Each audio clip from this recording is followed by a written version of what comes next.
তোমাদের সঙ্গে কিছু গুরুত্বপূর্ণ কথা বলছি।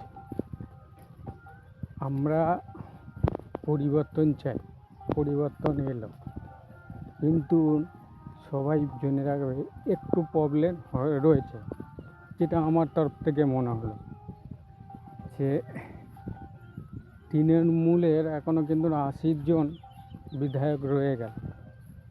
এবার ওরা যা কিছু করবে কিন্তু এদের দোষ হবে, বিজেপির দোষ হবে, বলবে বিজেপি এই করেছে, বিজেপি সরকারে আছে, বিজেপি মুখ চড়েছে, মুখ করেছে, এই সমস্ত আলোচনা হবে। তো এছাড়া তো কোনো উপায়ও নেই, কারণ আমাদের সংবিধানে যেটা আছে, ওরা তো আর হেরে যায়নি, ওরা জয়লাভ করেছে, তাই ওরা তোমার এমপির পদে থাকবে।